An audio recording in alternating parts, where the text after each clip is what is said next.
Let us study about the optic nerve and visual pathway.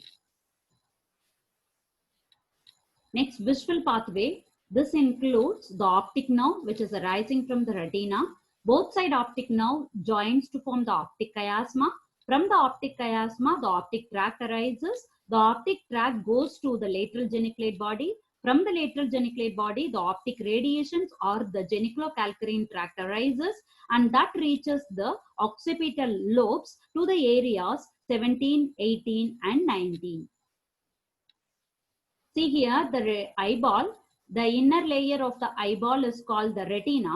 Now this retina is divided into two halves. Near to the nose, this part is the nasal half, and near to the temporal part, this is called the temporal half of retina. The two parts are the nasal half of retina and the temporal half of retina. And for the visual field, also it divides into two parts. That is, near to the nose, this part is the nasal part, and towards the temporal part, this is the temporal part of the visual field. Here, the nasal half of the retina that takes the temporal part visual field, and the temporal half of the retina that takes the nasal part visual field. And from the retina, the optic nerve arises. The optic nerve which goes posteriorly and medially and joins with the opposite optic nerve and forms the optic chiasma. In the optic chiasma, only the nasal fibers of both sides, they decussate, whereas the temporal fibers, they run ipsilaterally. And this is, here the temporal fibers that is forming the lateral part of the optic chiasma. Only the central part of the nasal fibers, they decussate to form the optic chiasma.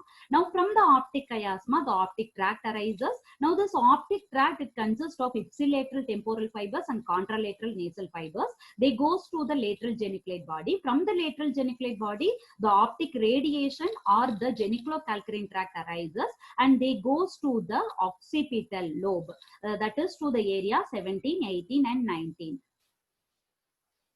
Next, about the optic nerve. We will study in detail about the optic nerve, which is a part of the visual pathway, and this is the second cranial nerve, and this is responsible for vision. The human vision is binocular, stereoscopic, and it is colored. And the optic nerve, it transmits the visual impulses from the retina to the brain. When you take the eyeball, the layers of the eyeball from outer to inner, or the sclera, choroid, and the retina. Retina is, it is the nervous layer, and this has the following layers, that is outer pigment layer, and the layers of rods and cones. The rods and cones is called the photoreceptors. The cone is responsible for the bright light, and the rod is responsible for the dim vision. And the next is the bipolar cells. This bipolar cells is forming the first order neuron for the visual pathway. And the next is the ganglionic layer.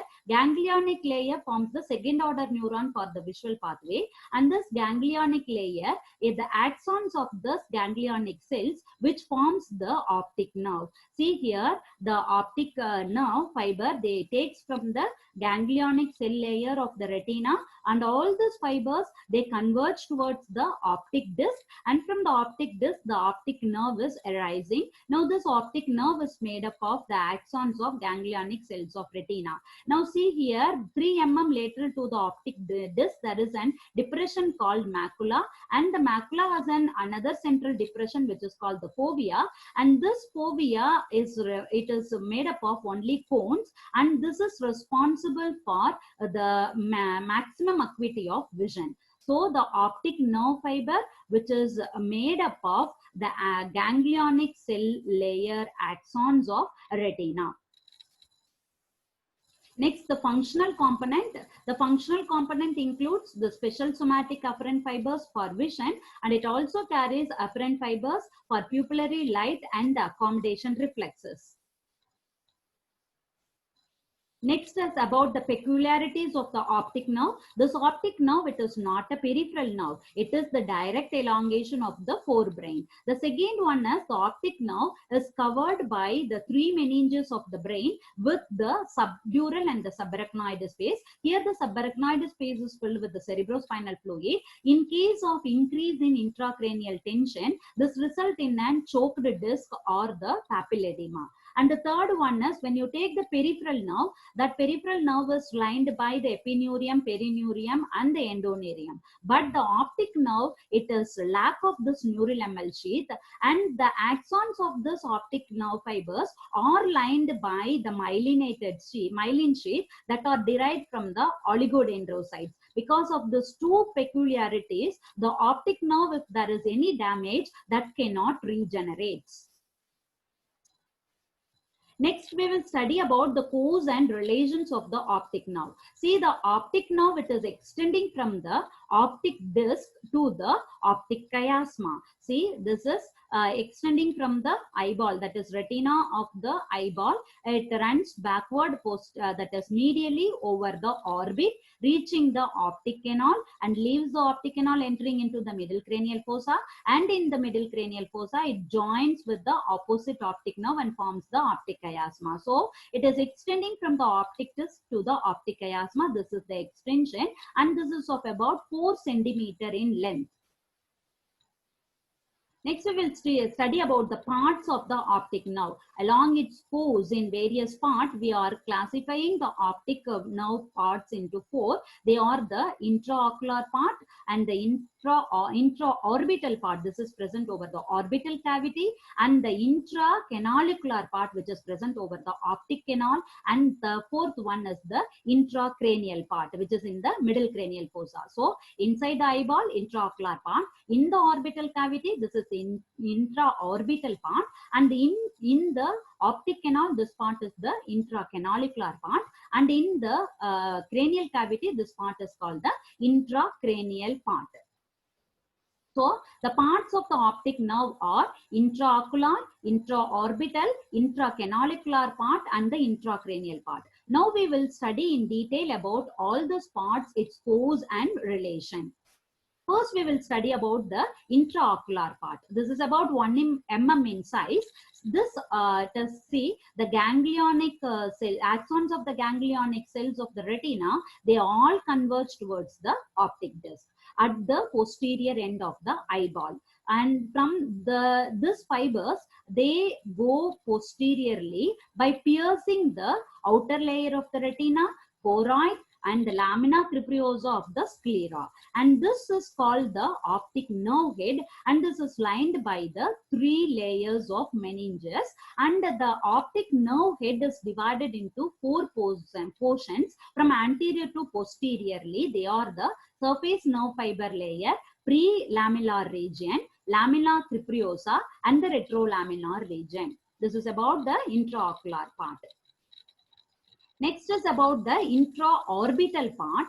After taking its origin from the optic disc, this nerve, it runs backward and medially over the posterior part of the orbital cavity. So this part is called as an intraorbital part.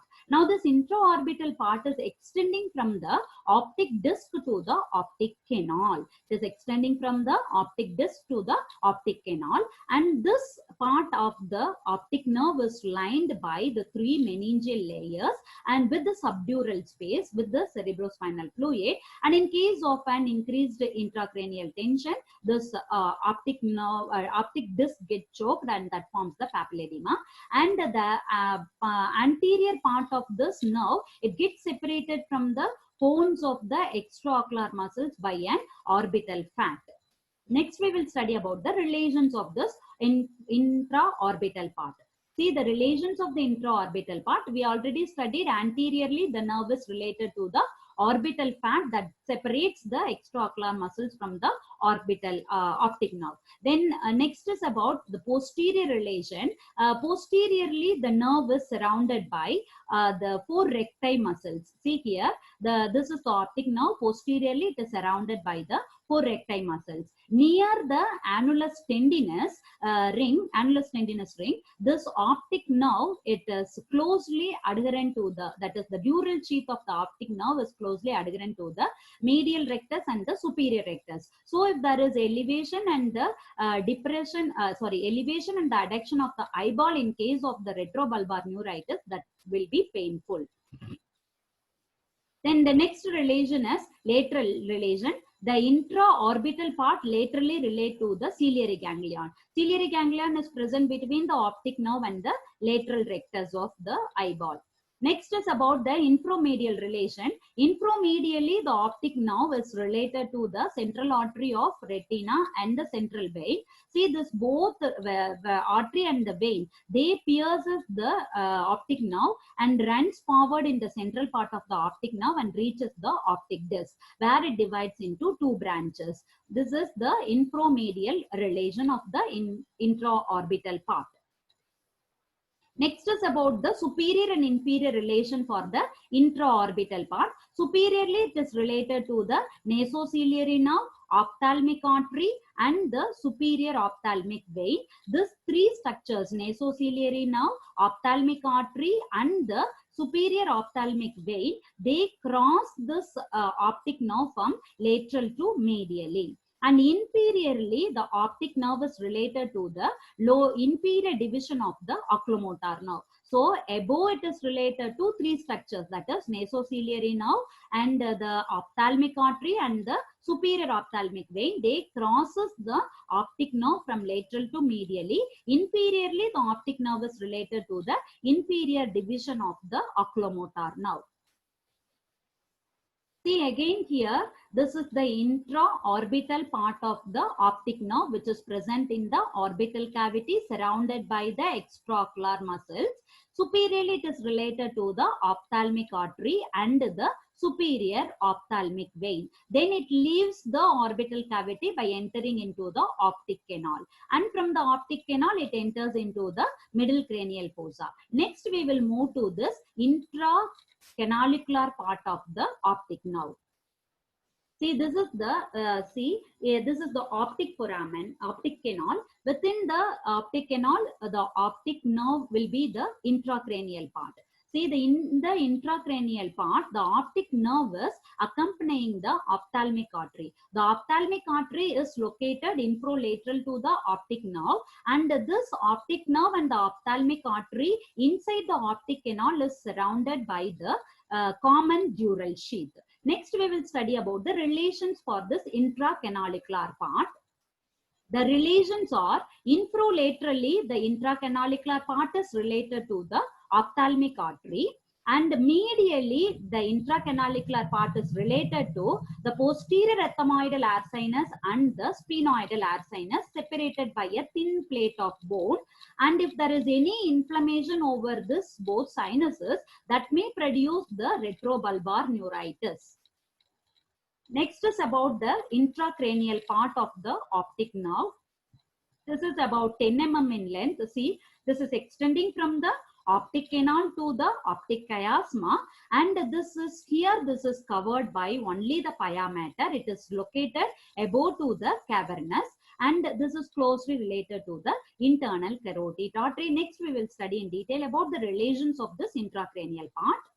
The relations are above the intracranial part, above it is related to the posterior part of the olfactory tract, gyrus recti, and the anterior cerebral artery. Then laterally, this optic intracranial part of the optic nerve is related to the internal carotid artery. Laterally, it is related to the internal carotid artery. Then inferiorly, it is related to, see, this is the inferior part of the intracranial part of optic nerve, that is related to the tuberculum sellae and the diaphragma sellae. So inferiorly, it is related to the diaphragma sellae and the tuberculum sellae.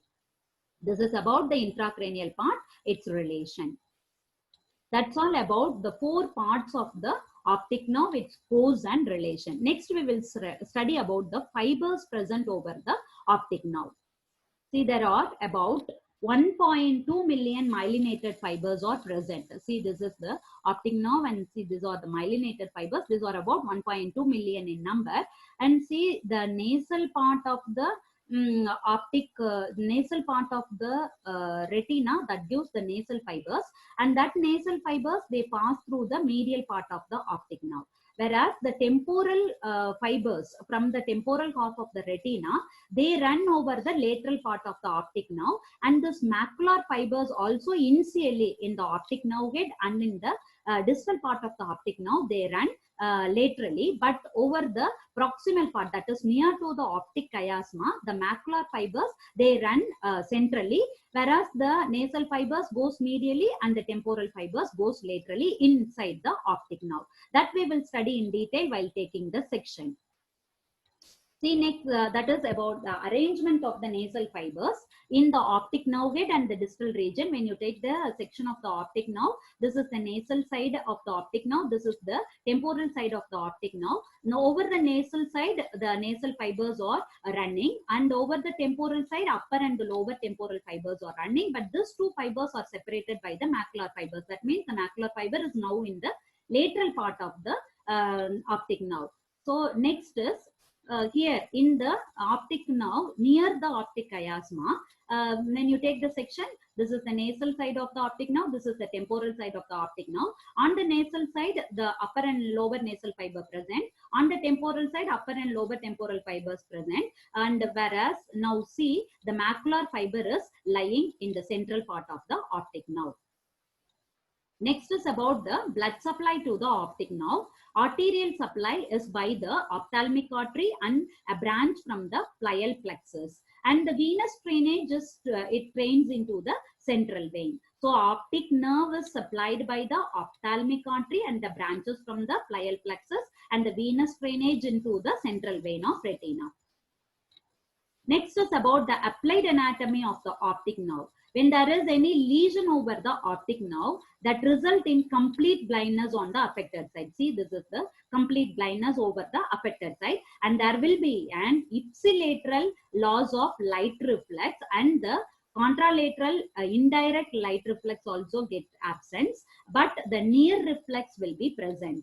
The causes for the lesions over the optic nerve are, it may be either hereditary or acquired. In case of an acquired, it may be either due to optic atrophy, optic neuritis, traumatic avulsion of optic nerve, papilledema, ischemic optic neuropathies, and the chorioretinal disorders.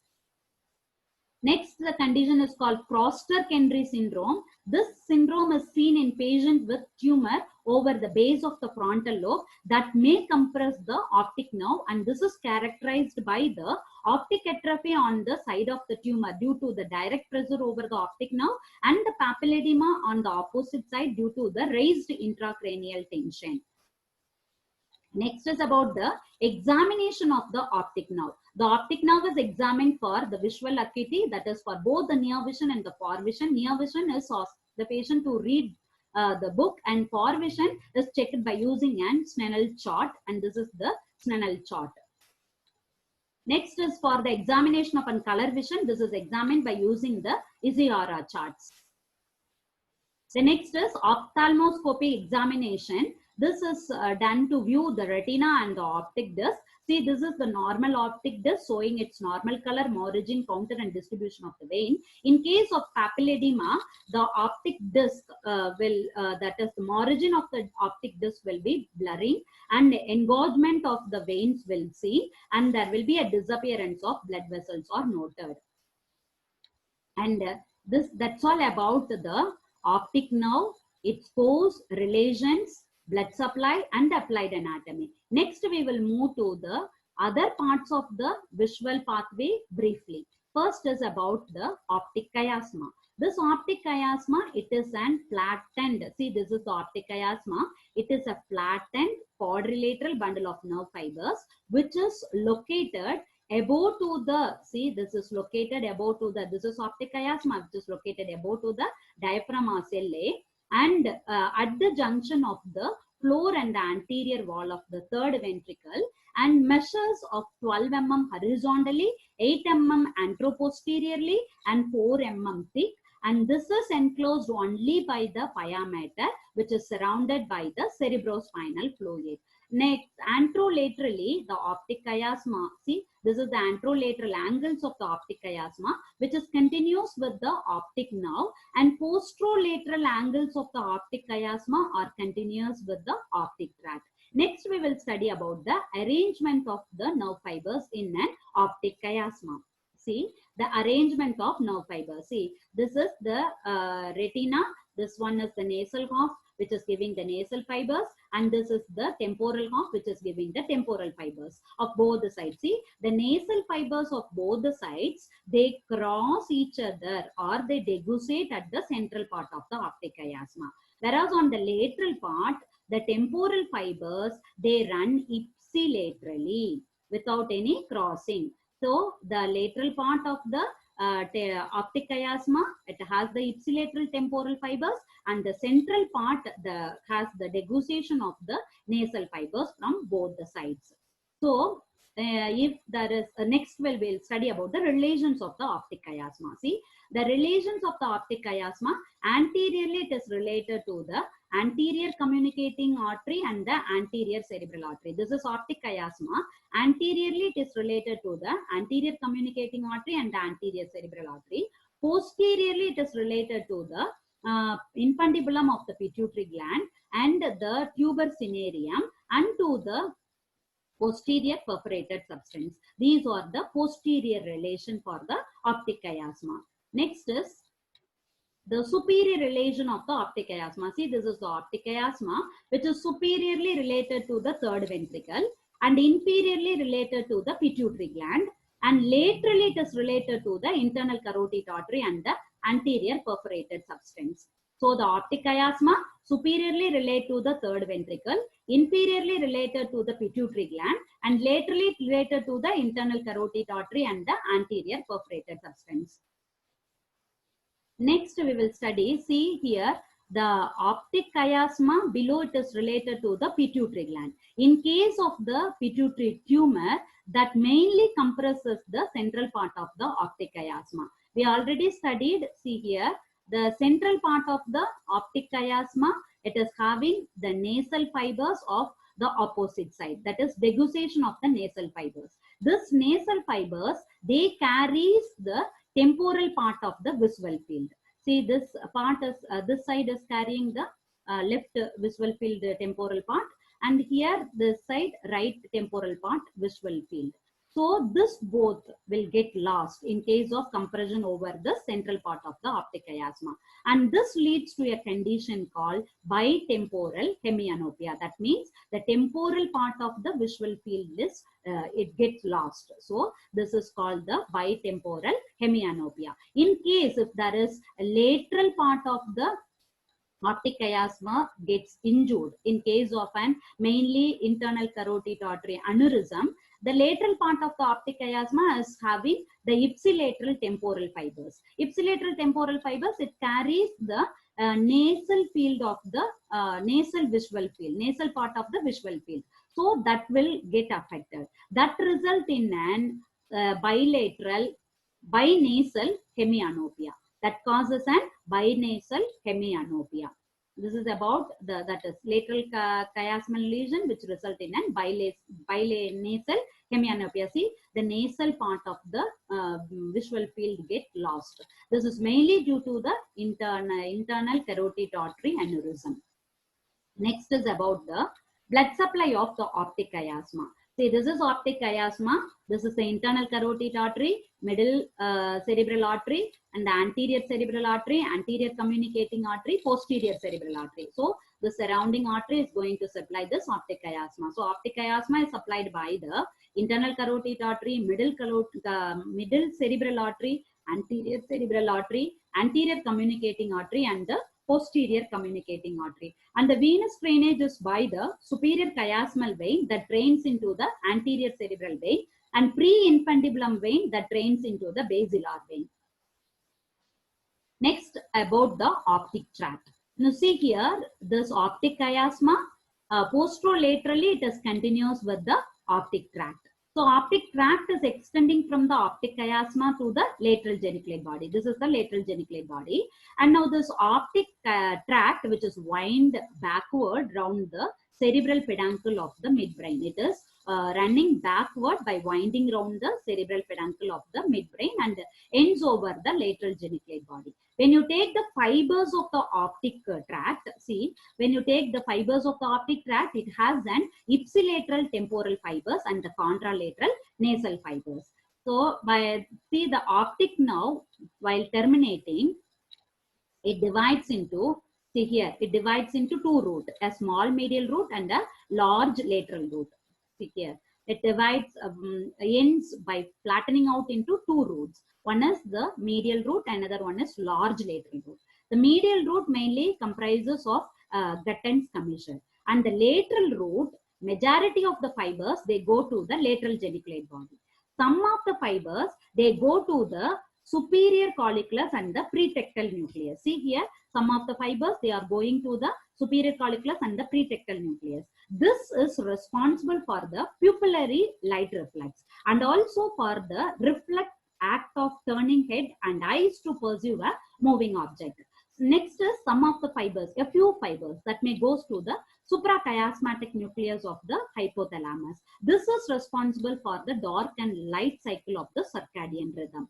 So this is about the termination of the optic tract. Next we will study about the lateral geniculate body.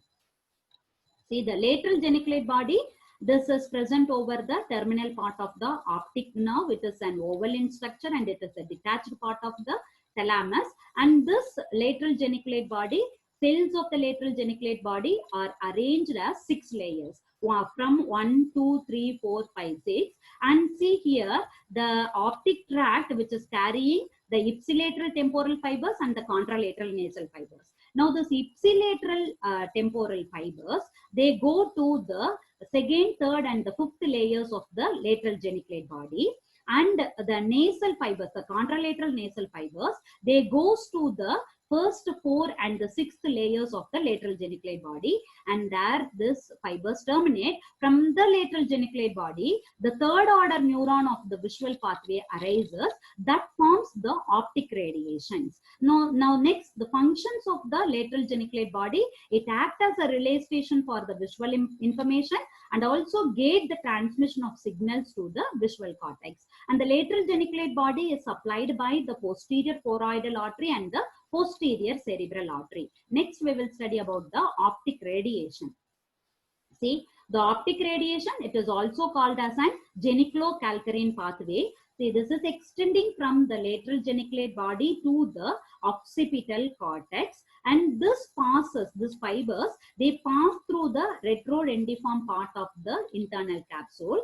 And see the in the optic radiation, the superior quadrant of retinal fibers, they pass backward by passing over to the parietal lobe and goes to the occipital cortex. And this superior quadrant retinal fibers, they take the inferior field of vision. And whereas the inferior quadrant retinal fibers, they move forward over the temporal lobe and forms a Mayer's lobe, and then they proceed backward and goes to the visual cortex, that is over the occipital cortex. Now this inferior fibers, they receives the superior part of the visual field. So that is about the optic radiation. Next, blood supply of the optic radiation. This is supplied by the anterior choroidal artery, middle cerebral artery and the posterior cerebral artery. Next, about the visual cortex. This is located on the medial aspect of the occipital lobe, and the optic radiation, they go and terminate over the area 17, 18, 19. The area 17 is the primary visual cortex and 18 and 19 is known as an visual association areas. Next, we will study about the lesions over the various part of the visual pathway. If there is lesion over the optic nerve, that result in an complete blindness of the ipsilateral eye. Next, when there is lesion over the central part of the optic chiasma, that leads to bitemporal hemianopia. If there is lesion over the lateral part of the optic chiasma, that result in binasal hemianopia. If there is lesion over the optic tract, this optic tract is carrying ipsilateral temporal fiber and the contralateral nasal fibers. The contralateral nasal fibers is taking the temporal part of visual field from the opposite side. This ipsilateral temporal fiber is taking the nasal part of field of vision from the same side. This both will get lost and that result in an contralateral homonymous hemianopia. And see here in the optic radiation, the superior retinal fibers got lesion. If there is lesion over the superior quadrant of retinal fibers, that is carrying the inferior field of vision, that will lose, and that result over the contralateral homonymous lower quadrantary canopia. And if there is a lesion over the inferior quadrant retinal fibers, that is inferior fiber is carrying the superior field of vision, that will lose, and that result in an contralateral homonymous upper quadrantary canopia. Then if there is lesion over the visual cortex, that result in contralateral homonymous hemianopia with macular sparing. That's all about the optic nerve, its pose relation, and some of the parts of the visual pathway in detail and its lesion. Next, we will study about the reflexes that are related to the optic nerve. See, there are two reflexes that are associated with the optic nerve. One is the light reflex, and the light reflex, it is nothing but when a light is shown to one eye, normally the pupils of both sides constrict. And this is of two types, so that is the direct light reflex and indirect light reflex. Direct is that is on the light zone side. Indirect is on the opposite eye without any light zone. That part also goes for constriction. This is about the direct and indirect light reflex. Now we will study about the pathway of this light reflex. When a light is shown, it is taken by the retina, optic nerve, optic chiasma. Without going to the lateral geniculate body, the fibers reaches the superior colliculus and to the pretectal nucleus. Up to this is the afferent impulses, and from the pretectal, the efferent fibers, they goes to the Edinger-Westphal nucleus. From the Edinger-Westphal nucleus, it passes through the oculomotor nerve and goes and relays over the ciliary ganglion. Through the short ciliary nerves, it goes and supplies to the sphincteric pupillae. That causes the constriction of the pupil. That is to both the sides. Here it is also going to the ciliary ganglion of opposite eye and goes to the through the short ciliary, goes to the sphincteric pupillae. It causes the constriction over the constriction of pupil. And this function is mainly, it limits the amount of the light entering and also helps in dark and light adaptation to maximize the visual acuity. That's all about the light reflex. See, this light reflex is shown in a flow chart. When a light is shown, carried by the optic nerve, optic tract, pretectal nucleus, and the efferent impulses passing through the from the Edinger-Westphal nucleus, going to the oculomotor nerve, to the ciliary ganglion, from the passing through the short ciliary fibers, going to the sphincteric pupillae, causing the constriction of pupils of both eyes. This is about the pupillary light reflex. Next is about the accommodation reflex. Accommodation reflex, when the eyes are focused from a distance to near object, the three reactions takes place. One is constricting of the pupil by the contraction of the sphincteric pupillae. Next one is increasing the curvature of the anterior part of the lens. That is mainly by the contraction of the ciliary muscle. Third one is converging of both the eyes by the contraction of the medial rectus muscle. This is happened by passing through the impulses, passing through the retina, optic nerve, optic chiasma, optic tract, lateral geniculate body to the visual cortex. From the visual cortex, the efferent fibers through the Edinger-Westphal nucleus and the third motor, that is third oculomotor nerve, and to the relays on the ciliary ganglion. From the ciliary ganglion, short ciliary fibers, they go and supplies to the sphincteric pupillae and the ciliaris muscle for the constriction of the pupil and for the increase in curvature of the anterior curvature of the lens. And it also goes to the medial rectus, and that falls for the converge of both the eyes. This is about the accommodation reflex. And in there is a condition called presbyopia. That means that is the physiological insufficiency of accommodation leading to a progressive fall in near vision. So that's all about the two reflexes which are concerned with the which are related to the optic nerve. That's all about the optic nerve, visual pathway, and the visual reflexes. Thank you. Thank you.